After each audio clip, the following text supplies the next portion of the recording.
ambao utaruhusu walimu wa familia mbili kuishi hapa. Tumepitia, tumeuona. Tunawashukuru sana sana wanakijiji cha Manga kwa namna mlivyoweza kubuni, kusimamia utekelezaji wake, kwa sababu mmetoa zaidi ya milioni 7, si ndio jamani? Kwa kazi hii. Sasa hii maana yake ni kwamba hizo nyumba mbili ni zenu wenyewe. Sawa jamani? Kwa hiyo serikali imetoa kiasi hicho cha fedha kutoa 92, na hizo milioni 7 mlizotoa imetoa ili kuunga mkono juhudi zenu ambazo mliamua kufanya. Hongereni sana sana. Jengo ni zuri, ujenzi wake ni mzuri, na hata umaliziaji wake, japokuwa bado kuna kazi ambazo zinatakiwa zifanyike, umefanyika kwa umahiri mkubwa sana. Hongereni sana sana.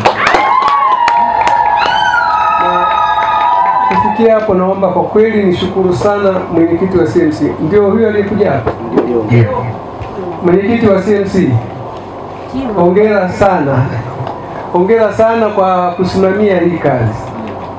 Kwa uzoefu wetu ni kwamba mahali popote ambapo kamati ya CMC inajitoa kwa lile lengo ambalo wameamua wenyewe kulifanya, utekelezaji wake unakuwa hauna migogoro. Kwa kweli hongera sana, kazi mmefanya ni nzuri sana, na nina imani kabisa, naambiwa mwezi ujao mtakuwa mmemaliza hiyo kazi. Naomba kazi ya uingizaji wa maji, uingizaji wa umeme ufanyike kwa haraka. Kwanza tunakaribia mwisho wa mwaka, na tungetegemea kama kweli mnavyoahidi mtafanya, itakuwa jambo jema sana, kwa maana kwamba mwezi wa 5 mwishoni au wa 6 mwanzoni nyumba itaanza kutumika. Hilo ndio lengo, lazima nyumba itumike, walimu waishi hapo karibu na wanafunzi. Nawashukuru sana CMC kwa kazi nzuri mliofanya. Lakini pia ni waombe wale ambao walihitimu mwaka jana na sasa hivi nadhani wako kwenye kile kikundi cha kuweka na kuwekeza, si ndio jamani? Mko hapa mliojiunga na hicho kikundi? Au ni wangapi ni wanachama wa kile kikundi cha kuweka na kuwekeza? Hawapo. Kwa hiyo hao wanachama wako wapi? Wameenda wapi? Wana dharura, si ndio? Haya, mimi nitaka tu niwasisitizie katika hili kwamba ni jambo jema, ni jambo jema kwa wanachama wa hivi vikundi kuendeleza nguvu za umoja. Sawa jamani? Hata kama ulihitimu mwaka jana, bado unahitaji nguvu na ushirikiano na wenzako, aidha waliokuwa wamehitimu pamoja na wewe au ambao wanaendelea na huu mpango ambao tunatarajia utakamilika mwezi wa 9 mwaka huu. Kwa hiyo niwaombe sana sana wale wanachama ambao wako kwenye hiki kikundi cha kuweka na kuwekeza, ili waendelee na manufaa waweze kuyapata kwa ajili ya kuendeleza shughuli zao za kiuchumi. Lakini labda la mwisho, jengo lile karibu linakamilika, ni waombe sana wale watakaopata nafasi ya kulitumia lile jengo, kama nilivyosema, ni la wananchi wa Manga. Wale watakaotumia ni watumishi wa umma, ni waombe sana sana waweze kulitunza. Bila kulitunza, baada ya muda mfupi tutakuta jengo sasa limekuwa halina kazi yoyote tena, linahitaji tena matengenezo ambayo kwa kawaida matengenezo nayo hugharimu sana. Kwa hiyo ndugu zangu wa Manga, niwashukuru tena kwa namna mlivyotupokea, lakini pia kwa kazi nzuri ambayo mmeifanya. Jamhuri ya Muungano, hizi ni hela nyingi, na kama ambavyo wenyewe hapa mmeshuhudia ni kwamba watu wengine walipata kama mtaji na sasa wanaendelea vizuri. Kwa hiyo wito wetu kama serikali ya mkoa ni kwamba tusirudi nyuma. Sisi ambao tumeisha fika ngazi ya kusonga mbele, kwa maana kwamba tunajikimu sasa, tuhakikishe kwamba hii hali ambayo tunayo tunaitunza, alafu na kusonga mbele, si kurudi nyuma huko ambako tulitoka. Kanuni ya maisha ni kuendelea na si kurudi nyuma. Hata kama tutakuwa tunakutana na changamoto, hizo changamoto tuzipatie majibu haraka haraka, lakini lengo liwe ni kusonga mbele.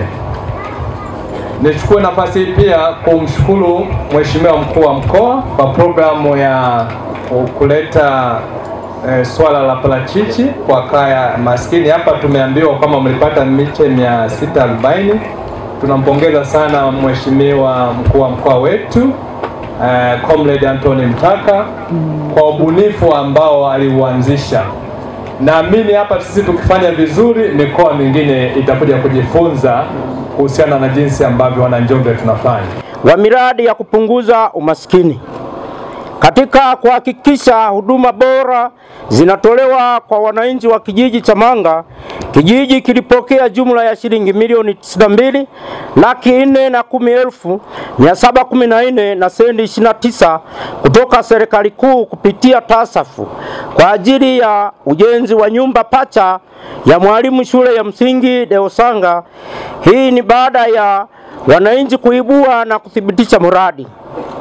Utekelezaji wa mradi huu unafanywa kwa utaratibu wa serikali kuu inachangia 90% ya mradi na wananchi wanachangia 10%, hasa kwa vitu vinavyopatikana kiurahisi katika maeneo yetu.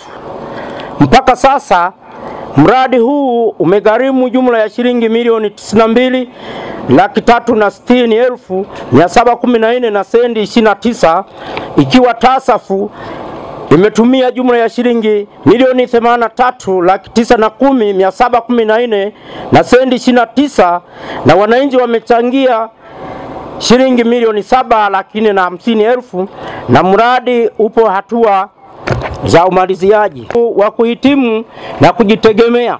Ofisi ya Mkuu wa Mkoa kwa kushirikiana na Wizara ya Kilimo wameweza kutoa jumla ya miche 640 kwa ajili ya kuwapa walengwa ili waweze kupanda na kuitunza na baadaye waweze kuongeza kipato cha kaya na kuboresha afya ya kaya za walengwa.